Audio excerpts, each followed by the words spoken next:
Jérôme Lanzanova, bonjour. Bonjour. Tu es responsable du magasin de motoculture et du service des espaces paysagers chez DSI. Avec Jean-Louis Ribes, vous avez une passion commune. Oui, c'est le rugby. Oui. C'est d'ailleurs comme ça que j'ai été embauché chez DSI. Ça fait plus de 20 ans aujourd'hui. Il m'a demandé, après un match de rugby, de lui présenter mon CV parce que j'ai un métier de chaudronnier. Je suis chaudronnier, dessinateur industriel, traceur.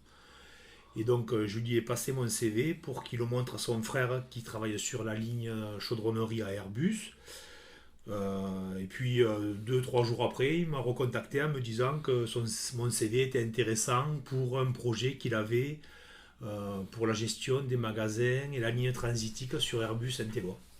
Donc c'est parti de là, il y a 20 ans de ça, il y a plus de 20 ans. Et comment tu en es arrivé à s'occuper des espaces paysagers du magasin de motoculture? Après, je suis resté quand même une dizaine d'années responsable du magasin de la transitique à Saint-Éloi. Puis, habitant sur Carbone, je voulais revenir sur Carbone, surtout que Jean-Louis aussi était intéressé par ça, par les espaces verts, la motoculture, et il y avait un magasin sur Carbone qui vendait. Donc pendant un an, je suis resté avec les anciens propriétaires d'un magasin de vente, réparation, location à Carbone, un petit magasin là, où j'ai appris avec les anciens propriétaires à faire ce métier.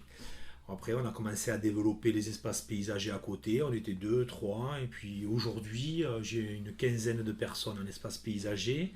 Et on est 3, 4 personnes au magasin de motoculture. Quelle est la principale qualité que tu demandes à tes collaborateurs? Alors la première des qualités, c'est déjà avoir les capacités de bien s'entendre en groupe. C'est un métier assez difficile, les espaces paysagers, avec beaucoup de demandes, beaucoup d'exigences, et c'est pas évident de travailler ensemble. Donc c'est l'esprit d'équipe que je demande en premier, parce qu'après, s'ils ont la volonté, le métier en lui-même n'est pas très difficile. Tondre, tailler des haies, il faut avoir une certaine expérience, mais si on le veut, on peut, et c'est ça que je leur demande, quoi. C'est surtout travailler. J'essaye qu'il y ait une bonne ambiance et que mes gars travaillent dans la bonne humeur. C'est ce que j'essaye de leur expliquer, quoi. Les plus anciens travaillent avec toi depuis combien de temps? Il y en a certains, ils sont là depuis une quinzaine d'années, facilement.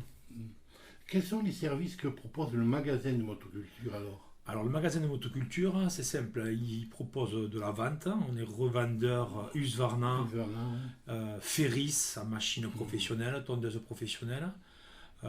Après tout ce qui est Makita, petit matériel, la marque de Sabre France aussi, où il y a Maruyama, Webang, on a plusieurs marques.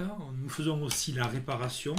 Donc là, on répare toute marque. On peut réparer du style, on peut réparer Eco, plusieurs marques, même celles que l'on ne vend pas.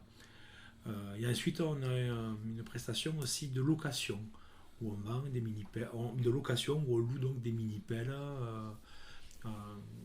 des tarières, des ponceuses à parquet, plusieurs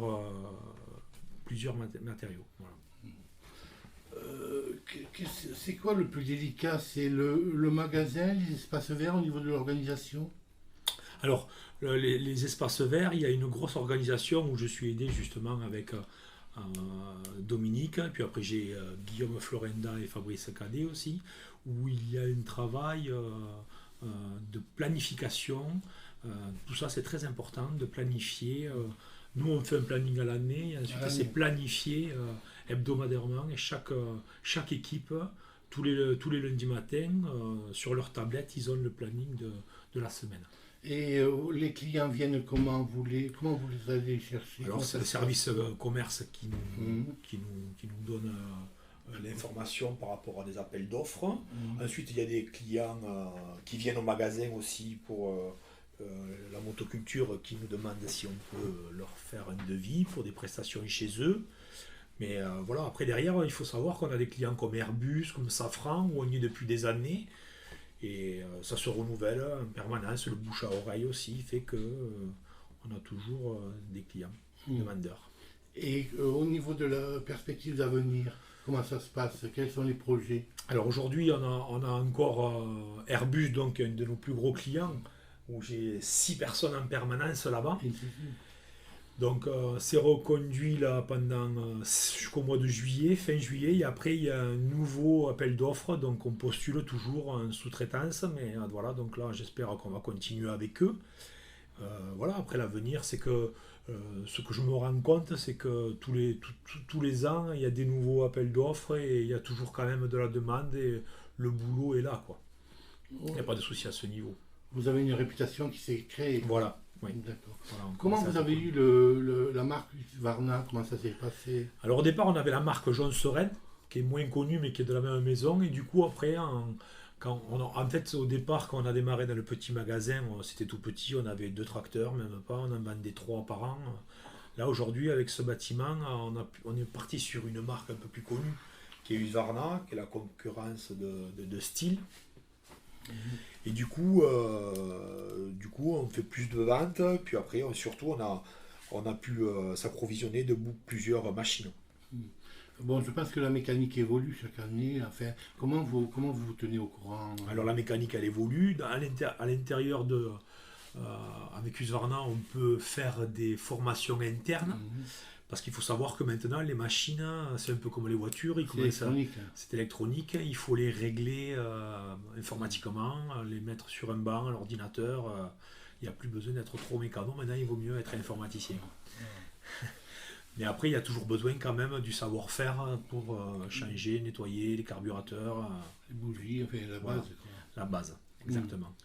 Et quelle est la demande dans la région au niveau du matériel? Qu'est-ce qui est le plus demandé? C'est quoi? Alors ici, les robots se développent pas mal. La vente de robots a progressé. Ensuite, on vend surtout tout ce qui est tondeuse, autoportée, rotofil, taille-huée, le matériel standard, quoi. Mais les robots sont en train de bien... la demande est de même plus chez les forte. particuliers. Oui, même que les particuliers. Que les particuliers. Que les particuliers, ouais. Bon.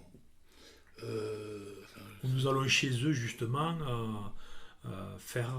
des essais, des démonstrations. Déjà, on va faire le devis, parce que tous les terrains ne sont pas adaptés. Et du coup, on fait un devis avec le robot voulu. Et nous, on va faire l'installation... de la mise en place, on enterre le fil pour que le robot fonctionne chez le client. On fait aussi cette prestation. Mais ce sont des grosses machines, il ne faut pas se tromper sur les stocks au niveau des commandes. Comment on gère ça? Comment ça se passe? Avec l'expérience Voilà, avec l'expérience, il y a des fois on en vend plus que prévu, des fois c'est le contraire, donc après il faut faire attention à ça, c'est le type du magasin ça, quoi. On commande, on essaye de commander le besoin qu'on va avoir, mais on ne sait jamais, quoi. Ouais, voilà. On ne peut jamais prévoir. On peut jamais prévoir. Mais après, on a la facilité de recommander. Voilà, on a un contrat, on a tant de pièces à commander par saison et on fait comme ça. D'accord. Jérôme Lanzalova, je vous remercie. Avec plaisir.